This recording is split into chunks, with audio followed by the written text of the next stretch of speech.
তো finally superstar দেব এবং megastar Shakib Khan এক মুভিতে থাকতে পারে। তো এক মুভিতে কিভাবে থাকতে পারে সেটা তোমাদেরকে আগে ভিডিওতে বলছি। তো হয়ে গেছে আমি সফর। তো প্রথমে দেবদার খাদান মুভিটা রিলিজ হয়েছিল কলকাতায়। তো দেবদার খাদান মুভিটা কলকাতায় ভাই কি রকম ভাবে সাকসেসফুল হয়েছে সেটা তোমাদেরকে বলার দরকার নাই। আমি একটা ভিডিও বানিয়েও বলে দিয়েছিলাম খাদান মুভিটা কিরকম এবং খাদানের বক্স অফিস কিরকম। তো এর সাথে সাথে খাদান যখন ইন্ডাস্ট্রি একটা হিট হয়ে গেছে কলকাতা ইন্ডাস্ট্রির মধ্যে, তো এই সিনেমাটা ভাই এখন ওয়ার্ল্ড ওয়াইডে রিলিজ করার একটা প্ল্যান ছিল দেবদার। তো ফাইনালি এই প্ল্যানটাও সাকসেসফুল হয়ে গেল। এই সিনেমাটা ভাই ইন্টারন্যাশনালি রিলিজ হয়েছিল ভাই দুবাইতে। তো দুবাইতে এই সিনেমাটা রিলিজ করার সাথে সাথে একটা প্রেস মিট হইলো। তো ওই প্রেস মিটে ভাই বাংলাদেশে একজন জার্নালিস্ট বা একজন সাংবাদিক তো যাই জিজ্ঞাসা করলেন যে আপনি মেগাস্টার শাকিব খান আমাদের দেশে একমাত্র সুপারস্টার শাকিব খানের সাথে আপনি কি সিনেমা করবেন? তো এখানে ভাই একটা ইন্টারেস্টিং বা একটা জবাব দিলেন দেবদা। তো ওইখানে বললেন যে শাকিব খান এবং আমি সিনেমা অবশ্যই করব যদি কোনো রাইটার ভালোভাবে একটা স্ক্রিপ্ট লিখে আমাদের দুজনকে দিয়ে বোঝাতে পারে, তাহলে অবশ্যই শাকিব খানের সাথে আমরা সিনেমাটা করব। তো এখানে ভাই একজন রাইটারের দরকার। তো যেরকম দুই পৃথিবী যেরকম মান্না এবং শাকিব খান সিনেমা করছে, অনেক অনেক সিনেমা আছে।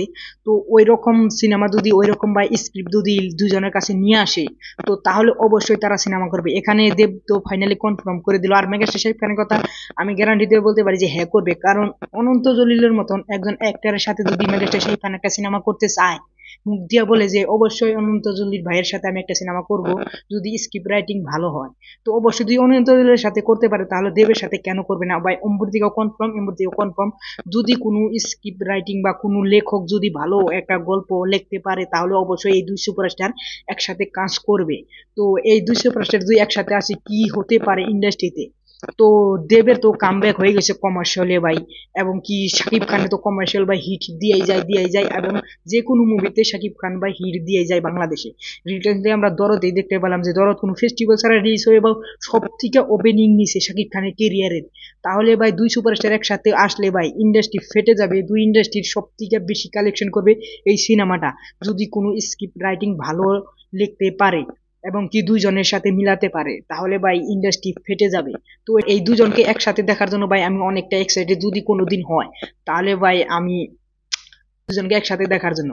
তো তোমাদের কি মতামত প্লিজ তোমরা কমেন্ট করবে, তোমরা কতটা এক্সাইটেড দুই সুপারস্টার দুই একসাথে আসে এটা অবশ্যই কমেন্ট করবে।